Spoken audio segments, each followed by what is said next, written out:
தர்பூசணி எப்படி திருப்பி இப்படி இப்படின்றாங்க. தர்பூசணி எப்படி திருப்பி கேட்டா வாட்டர் மெலன் ஸ்டாரா. அதுக்கப்புறம் ஒருத்தர் கடிதத்தை படிச்சுட்டு கெட்ட வார்த்தையிலே பேசுறாரு. அவரை கொண்டாடிட்டு இருக்கோம். எத்தனை கோமாளிகளை நம்ம கொண்டாட போறோங்க. கட்டவரல வெட்டிக்கிட்டு கத்துக்கலாமா?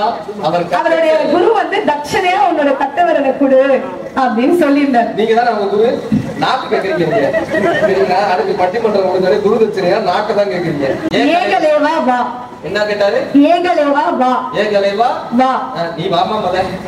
ஓலைச்சுவடியிலிருந்து இன்னைக்கு PDF வரைக்கும் நம்ம தமிழை வளர்த்திருக்கிறோம் என்று சொன்னால் அதற்கு இந்த சமூக ஊடகங்கள் தானே காரணம்னு அற்புதமா வந்து கேட்டு போயிருக்காங்க. அப்படியெல்லாம் கிடையாதுங்க. இது பெரிய வளர்ச்சியை எல்லாம் தரல. இன்றைக்கு இளைஞர்கள் வாழ்க்கையில் இந்த சமூக ஊடகங்கள் வீழ்ச்சியை தான் தருகிறது என்று சொல்வதற்காக பாசத்துக்குரிய சகோதரி அவர்கள் புதுவை உமா அவர்கள் உங்கள் பெரிய கைதட்டலோடு வருகிறார். தாயே தமிழே தலைநாள் அமுதே, இந்த நன்னாளாம் பொன்னாளில் உனக்கு சாமரம் வீசுகிறேன், சந்தனம் பூசுகிறேன். அன்னை தமிழுக்கு என் முதல் வணக்கத்தை தெரிவித்துக் கொண்டு உண்மையை மட்டும்தான் பேசுவேன். அதையும் ரொம்ப நிதானமா பேசுவதனாலதான் ஒருத்தவங்க விடாம ஓவராலா கரெக்ட் எல்லாரையும் கவர் பண்ணி வணக்கம் சொல்லிட்டேன். ஆனா நடுவர் உங்களுக்கு நான் இன்னும் வணக்கம் சொல்லல. அத்தனை தமிழுக்கும் தங்கச்சி அழகா வணக்கம் சொன்னாங்க. ஆனா நடுவர் எங்களுடைய பாசமிகு தமிழ் இளவல் மதுரை ராமகிருஷ்ணன் அவர்கள் பூவென்ற உள்ளம் ஆகிய பொன்னென்ற எண்ணம் தேவர்க்கும் அரிதான திறமெல்லாம் படைத்த நான் வெல்லும் நலம் நிறைந்த நடுவர் பெருந்தகைக்கு என்னுடைய பாசமிகு வணக்கங்களை தெரிவித்துக் கொண்டு நன்றி நன்றி நன்றி. இந்த நவநாகரிக செல்போன் மம்மிஸ் இருக்காங்கல்ல, அவங்க வளர்க்கிற பிள்ளைங்க எல்லாம் கொஞ்சம் கஷ்டம் தாங்க. அது ஏங்க கேக்குறீங்க? நானு எங்க பிளாட்ஸ்ல கீழ் வீட்டுக்கு போறேன். கீழ் வீட்டுல அந்த செல்போன்ல அந்த வெப் சீரிஸ் பாத்துக்கிட்டே அந்த வெப் சீரிஸ்க்கு அது இது கொடுத்துட்டு அந்த குழந்தைக்கு சாப்பாடு ஊட்டிட்டு இப்படியே சாப்பாடு இதை பாத்துக்கிட்டே இப்படி சாப்பாடு ஊட்டுது. அந்த பிள்ளை எங்கேயோ போயிடுச்சு, நாய் தின்னுட்டு இது நாய் தின்னுட்டு இருக்கு. அந்த வெப் சீரிஸ பாத்துக்கிட்டு இப்படி ஒரு பட்டிமன்றம் வச்சு அதுல ஒரு புத்திசாலி நடுவரை கூப்பிட்டு அதுல 2 புத்திசாலி நடுவரை பேச வச்சு ஏதோ 2 சின்ன பிள்ளைங்களையும் கூப்பிட்டு இல்ல உங்களுக்கு அந்த திட்டம் தெரியணும்ல, அதுக்காக 2 பேரும் உட்கார வச்சிருக்கோம். அது அப்படி நடத்தினாதான் கொஞ்சமாவது போய் ஒரு நிமிஷம்க்கா. இப்ப இவங்க 4 திட்டம் சொன்னாங்கல்ல, அதுல 2 திட்டம் சொல்லு பாப்போம். எழுதி வச்சிருக்கீங்க. உடைவது உலகினில் நிரந்தரமானது, எல்லாவற்றையும் இழந்து புலம்பிக் கொண்டிருக்கின்ற இன்றைய கால மனிதன் இந்த சமூக ஊடகத்தையும் தொழில்நுட்பத்தையும் மட்டும் வைத்துக் கொண்டு எதை பெற போகிறான் என்பதுதான் பெரிய கேள்விக்குறியானது என்பதை என் அணியின் நிறைவு வாதமாக கூறிக்கொண்டு இந்த நல்ல வாய்ப்பளித்த எங்களுடைய துறை சார்ந்த அதிகாரிகள் அவ்வளோ எஃபர்ட் போட்டாங்க. கண்ணும் கருத்துமா இந்த நிகழ்ச்சியை திட்டமிட்டாங்க. சரியா கொண்டு போய் சேர்த்த அத்தனை என்னுடைய மதிப்பிற்கும் போட்டுதலுக்கும் உரிய சகோதரிகளுக்கும் அதிகாரிகளாகிய சகோதரிகளுக்கும் வணக்கத்தை கூறி விடைபெறுகிறேன். நன்றி, வணக்கம். நல்ல ஒரு பெரிய கைதட்டல். அன்புக்குரிய சகோதரி அவர்கள் புதுவை உமாக்காக ஒரு பெரிய கைதட்டல் தரலாம். இந்த இன்ஸ்டாகிராம்ல வரக்கூடிய அத்தனை பேரும் பிரபலங்களா இருக்காங்கல்ல, நம்ம என்ன தெரியுமா பண்ணிடுறோம்? இந்த பாப்புலரை பார்த்துட்டு நான் கோமாளித்தனம் பண்ணா 10 பேருக்கு தெரியும் நினைச்சிருக்காங்க. தர்பூசணி எப்படி திருப்பி இப்படி இப்படின்றாங்க. தர்பூசணி எப்படி திருப்பி கேட்டா வாட்டர் மெலன் ஸ்டாரா. ஏண்டா இருக்கிற ஸ்டார் பத்தாதா? Watermelon star. அதுக்கப்புறம் ஒருத்தர் கடிதத்தை படிச்சுட்டு கெட்ட வார்த்தையிலே பேசுறாரு. அவரை கொண்டாடிட்டு இருக்கோம். எத்தனை கோமாளிகளை நம்ம கொண்டாட போறோங்க. there is a difference between popularity and celebrity. celebrityனா யார் தெரியுமா? கொண்டாடத்தக்கவர்கள் அர்த்தம். நீங்கள் பிரபலமாகணும்னு ஆசைப்படக்கூடாது, கொண்டாடத்தக்கவர்களாக மாறணும். எத்தனை குடியரசுத் தலைவர்கள் இருந்தாங்க. நம்ம எல்லாரும் குடியரசுத் தலைவர் பேர் சொல்லுங்கன்னா யார சொல்றோம்? அப்துல் கலாம் சொல்றோம். ஏன் ஏபிஜே சார் ஏன் சொல்றோம்? அவர் தான் தனக்கு கிடைத்த பதவியை, தனது அறிவை சமூகத்திற்காக பயன்படுத்தினார். தன்னுடைய அறிவை சமூகத்துக்காக பயன்படுத்தினார். நான் கண்டுபிடித்ததிலேயே நடக்க முடியாதவர்களுக்கு காலனியாக அந்த ராக்கெட் பட்டன்ல கண்டுபிடிச்சார். அதுதான் என்னுடைய சிறந்த கண்டுபிடிப்புன்னு சொன்னார்ல. செலிபிரிட்டி தன்னுடைய வாழ்நாள் முழுவதும் சம்பாதித்தத ஏழை மாணவர்களுடைய படிப்புக்காக கொடுத்தாரு. பாலம் கல்யாண சுந்தரம் ஐயா தெரியுமா நமக்கு? அவர் செலிபிரிட்டி. பாண்டிச்சேரியை சேர்ந்தவங்க. ஆம்புலன்ஸ் மணி, உங்க ஊர்க்காரர் ஆம்புலன்ஸ் மணி. அவருடைய தம்பி இறந்து போயிருக்காரு. அந்த நேரத்துக்கு ஆம்புலன்ஸ் கிடைக்கல. அவர் என்ன தெரியுமா முடிவு பண்ணாரு? தான் சொத்தை முழுவதுமா வித்து, ராமநாதபுரத்துல இருந்து இப்ப பாண்டிச்சேரியில இருக்காரு, சொத்து முழுவதுமா வித்து ஆம்புலன்ஸ் வாங்கினாருங்க. கொரோனால 14 பேரினுடைய கர்ப்பிணி பெண்களினுடைய உயிரை காப்பாத்தினார். இந்த 5 வருஷத்துல கிட்டத்தட்ட 600 பேரினுடைய உயிரை ஆம்புலன்ஸ் பண்ணி காப்பாத்திருக்காரு. அவர் செலிபிரிட்டி. குடிசை வீட்டுல தான் இன்றைக்கும் இருக்கார். இன்றைக்கும் குடிசை வீட்டுல இருக்கார். ஆம்புலன்ஸ் பணி. என்னுடைய நண்பர் எனக்கு நல்லா தொடர்பு கொண்டு பேசுவார். அவர் செலிபிரிட்டி, கொண்டாடத்தக்கவர். எத்தனை பேருக்கு தெரியும்? நமக்கு நம்ம ஊரை சேர்ந்தவருங்க. நம்ம ஊர்ல கொண்டாடத்தக்க ஒரு செலிபிரிட்டி இருக்கார். எத்தனை பேருக்கு தெரியும்? நம்ம என்ன பண்றோம்? சமூக ஊடகங்கள்ல கோமாளிகளை கொண்டாடி கொண்டிருக்கிறோமே தவிர யார் உண்மையான கதாநாயகன் என்று புரிந்து கொள்வதே இல்லையேன்ற ஒரு ஏக்கத்தை அன்புக்குரிய அக்கா வந்து கொடுத்துருப்பாங்க. அதெல்லாம் இல்லைங்க. இந்த சமூக ஊடகம் ஏதோ ஒரு வகையில் வளர்ச்சி பாதைக்கு தான் அழைத்து செல்கிறது என்று சொல்வதற்காக அன்பிற்கினிய சகோதரி புதுவையை சேர்ந்தவர்களுக்கு புதுவையிலிருந்தே பதில் தருவதற்காக சிங்கப்பூரின் மருமகள் சிங்கப்பூர் கற்பகம் அவர்கள் கடப்பாறையோடு காத்து கொண்டிருக்கிறார். வாங்க.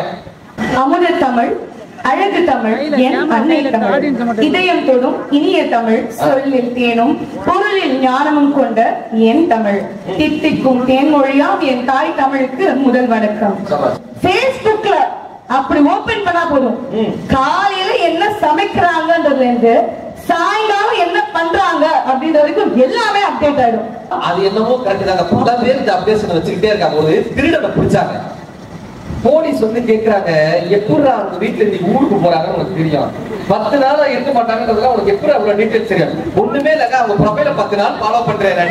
அந்த அம்மாவே ஊருக்கு கிளம்பிட்டோன்னு ஃபர்ஸ்ட் போட்டோ போட்டுச்சு, பஸ் ஏறிட்டோன்னு 2வது போட்டோ போயிடுச்சு, ஊருக்கு போயிட்டோன்னு 3வது போட்டோ போயிடுச்சு, ரிட்டர்னிங் ஆஃப்டர் 10 days அந்த தகவலையும் சொல்லிருச்சு. வீட்டுல யாரும் இருக்க மாட்டாங்கன்னு தெரிஞ்சிருச்சு. அப்புறம் வீட்டுக்கு முன்னாடி ஒரு போட்டோ எடுத்து போட்டுச்சா, அதுல பார்த்து ஷூ கொண்டு சாவியை வச்சிருந்துச்சு. எனக்கு எந்த கவலையும் இல்ல, ஜூம் பண்ணி பார்த்து சாவி எங்க இருக்குன்னு தெரிஞ்சிருச்சு, கதவு எங்க இருக்குன்னு தெரிஞ்சிருச்சு. வீட்டுல அதுவே ஹோம் டூர்னு ஒண்ணு காட்டுச்சு. எங்க பீரோ எங்க இருக்கு பாருங்க, எங்க பெட்டி எங்க இருக்கு பாருங்க, பாத்ரூம் டூர் அங்க காட்டுவாங்க, பெனாயில் எங்க வச்சிருக்கேன் பாருங்கன்னு காட்டுது அந்த அம்மா. இது எல்லாத்தையும் ஹோம் டூர்ல அந்த வீடியோவும் காமிச்சிருச்சு. அவன் அழகா வந்து வீட்டுல எடுத்துட்டு போயிட்டு ஏகலைவன். சோ அவர் வந்து எல்லாருக்குமே தெரியும், அந்த காலத்திலேயே ஒரு விஷயம் கத்துக்கணும்ன்றதுக்காக தன்னுடைய கட்டை விரலை வந்து வெட்டிட்டு தான் அந்த கலையை கத்துக்கிட்டாரு. மகாபாரதத்தை மாத்தக்கூடாதுமா, நேர கலச்சிட்டு இருக்காங்க. கட்டவரல வெட்டிக்கிட்டு கத்துக்கலாமா? அவருடைய குரு வந்து தட்சணையா உன்னோட கட்டவரலை கொடு அப்படின்னு சொல்லியிருந்தார். நீங்க தான் அவங்க குரு. நாக்கு கேக்குறீங்க, அதுக்கு பட்டிமன்றம் முடிஞ்ச குரு தட்சணையா நாக்கு தான் கேக்குறீங்க. சோ இன்றைய காலத்து கவிஞர் வந்து ஏகலைவனுக்காக ஒரு கவிதை எழுதியிருந்தார். கன்ஃபார்ம் நாக்கு. ஏகலேவா வா. என்ன கேட்டாரு? ஏகலேவா வா. ஏகலேவா வா. நீ வாமா மத. இத முடிச்சிட்டு வந்துடுறேன். தமிழுக்கு செய்யக்கூடிய பெரிய தொண்டு, புதுவைக்கு செய்யக்கூடிய பெரிய தொண்டு வந்துருமா? இத முடிச்சிட்டு வந்துடுறேன். அதான் பிரச்சனையே. நான் வேற தமிழ் இளவல்னு சொல்லி வச்சிருக்காங்க, என்னைய வேற வச்சுட்டு ஏன் கலைவன்ற ரெண்டுல சிறப்பு. அழாதே வா. என்னமா? அழாதே வா. எனக்காக சொன்ன மாதிரி கண்ணீரை துடைத்து விட்டு வா. இன்றைய காலத்தில் கற்றுக்கொள்ள உன் கட்ட விரல் தேவையில்லை, எங்களின் சமூக ஊடகங்கள் போதும் அப்படின்னு சொன்னார். எவ்வளவு அழகான ஒரு கவிதையை நான் சொல்லியிருக்கேன். நீங்க என்னடா இந்த மாதிரி சொல்றீங்க? அதாவது கட்டவரல் தேவையில்லை, சமூக ஊடகம் போதும் அப்படின்னு சொல்லிட்டாங்க. வில்வித்தையே சமூக ஊடகத்துல இருந்து கத்துக்கலாமா? யூடியூப்ல வந்து நீட் எக்ஸாமே வந்து யூடியூப்ல பார்த்து கத்துக்கிட்டு தானே வந்து பாஸ் ஆகுறாங்க. அந்த பேரு ஸ்விம்மிங் கிளாஸ் யூடியூப்ல கத்துக்கிட்டு தான் நேர்மையான பார்வையில பார்க்க தெரிந்தவர்களுக்கு சமூக ஊடகங்கள் நன்மை மட்டும்தான் தெரியும். உங்கள் விரல் எதை முன்மொழிகிறதோ அதை தான் சமூக ஊடகங்கள் வழிமொழிகிறது. எனவே நீங்கள் சரியாக இருந்தீர்கள் என்றால் சமூக ஊடகங்கள் எப்பொழுதுமே மனிதர்களுக்கு வளர்ச்சி பாதையை மட்டும்தான் தருகிறது என்று சொல்லி வாய்ப்பளித்த என்னுடைய குருவிற்கும் நடுவருக்கும் இந்த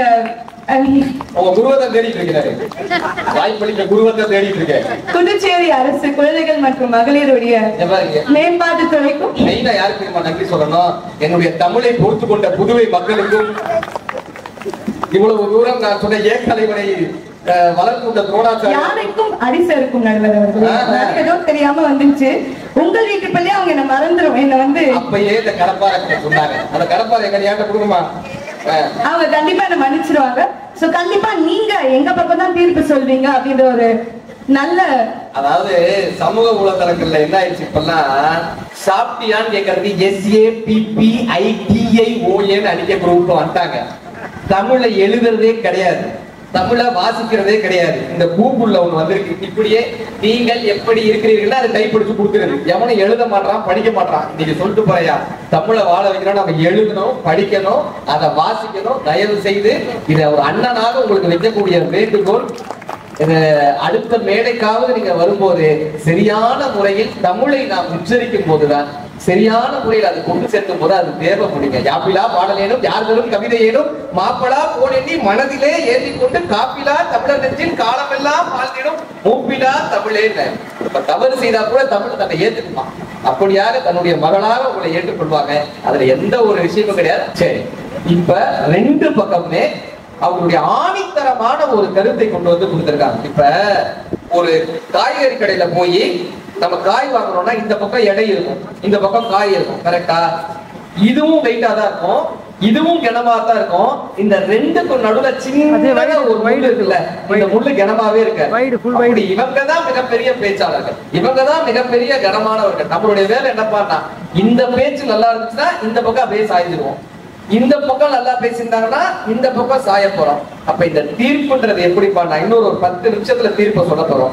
யாரினுடைய விவாதத்தை பொறுத்து, இந்த சமூகத்தை நாம் பார்க்கக்கூடிய பார்வையை பொறுத்து, இந்த சமூக ஊடகம் எப்படிப்பா இவங்க சொன்ன மாதிரி அது வளர்ச்சியை தான் தருகிறதா, இல்ல அதுல எத்தனை பேர் பிராங்க் ஷோன்னு போறாங்க, அல்லது எத்தனை பேர் வந்து தேவையில்லாத விஷயங்களை பார்க்கிறார்கள், இவங்க விவாதத்தை வச்சாங்க. அது ஒரு வீடு மாதிரி, இந்த யூடியூபோ சமூக வலைதளமோ ஒரு வீடு மாதிரி.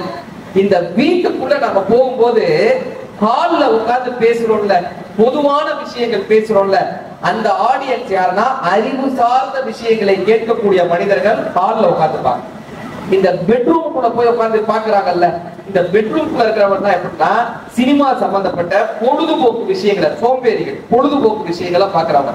பூஜை அறையை போய் பாக்குறோம்ல, எப்படி உங்க வீட்டு பூஜை அறை இருக்குன்னு, ஆன்மீகம் சம்பந்தப்பட்டவர்கள் பூஜை அறையை போய் பார்ப்பாங்க. கிச்சனுக்குள்ள போய் கிச்சன்ல என்னெல்லாம் சமைக்கிறோம்னு பாக்கலாம்ல, சமையல் சம்பந்தப்பட்டவர்கள் கிச்சன்ல போய் பார்ப்பாங்க. அதே வீட்டில் தான், எந்த வீட்டில் குசினி அறை, எந்த வீட்டுல கிச்சன் இருக்கோ, எந்த வீட்டுல ஹால் இருக்கோ, எந்த வீட்டுல பெட்ரூம் இருக்கோ, எந்த வீட்டுல பூஜை இருக்கோ, அதே வீட்டுல தானே கழிவறையும் இருக்கு. அதே வீட்டுல தானே கழிவறையும் இருக்கு. யாராவது வீட்டுக்கு வந்த உங்க வீட்டு கழிவறை எப்படி இருக்குன்னு திறந்து பார்த்தாங்கன்னா யாருடைய தப்பு, வீடு கட்டினவர்களுடைய தப்பா அல்லது பார்த்தவனுடைய தப்பா என்றால் அது வீடு கட்டினவர்களுடைய தப்பல்ல, பார்த்தவனுடைய தவறு இல்லையா?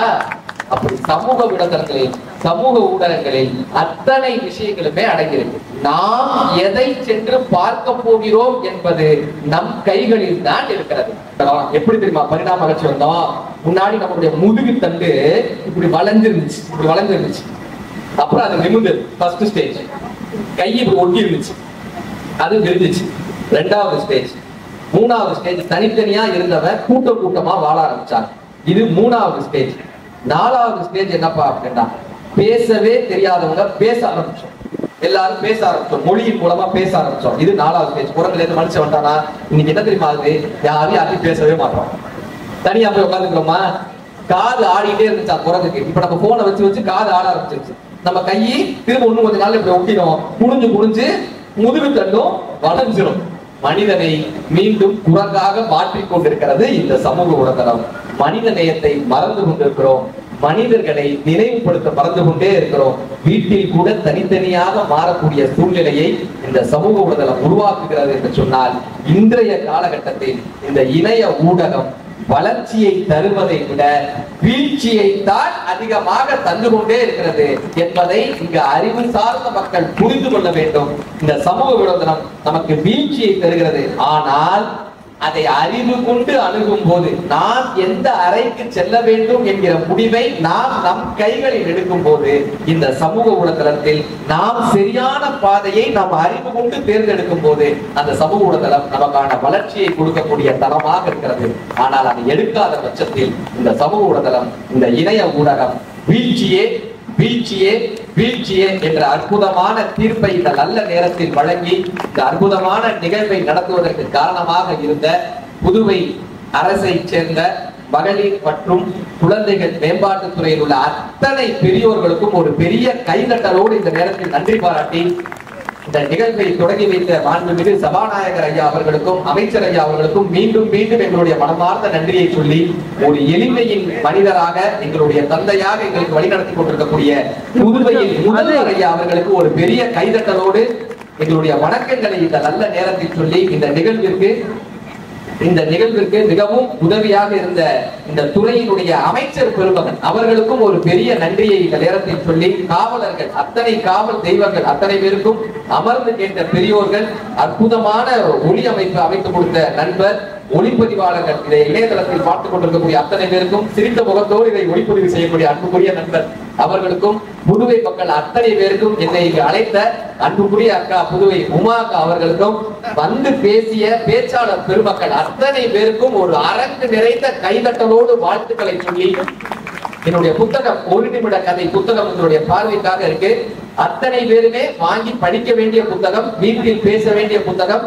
வாங்கியவர்கள் என்னோட கையொப்பமும் புகைப்படமும் எடுத்துக் கொள்ளலாம். இந்த அற்புதமான நேரத்தில் 14 செல்வங்களான கலையாத கல்வியும் குறையாத வயதும் ஓர் கவடுபாரா நட்பும் கன்றாத வளமையும் குன்றாத இளமையும் கழுவு இல்லாத உடலும் சலியாத மனமும் அன்பகளா மனைவியும் தவறாத சந்தானமும் தாழாத கிட்டியும் மாறாத குறையாத நிதியமும் கோணாத கோடும் இன்பமில்லா வாழ்வும் பாதத்தில் அன்பும் தொண்டர் அடியாரோடு இந்த புதுவை மக்கள் பெற்று பல்லாண்டு பல்லாயிரத்தாண்டு பல கோடி 100,000 ஆண்டுகள் வாழ வேண்டும் என்று இறைவனிடம் வேண்டி விடைபெறுவது மதுரை ராமகிருஷ்ணன் மற்றும் எங்கள் பட்டிமன்ற குழுவினர். நன்றி.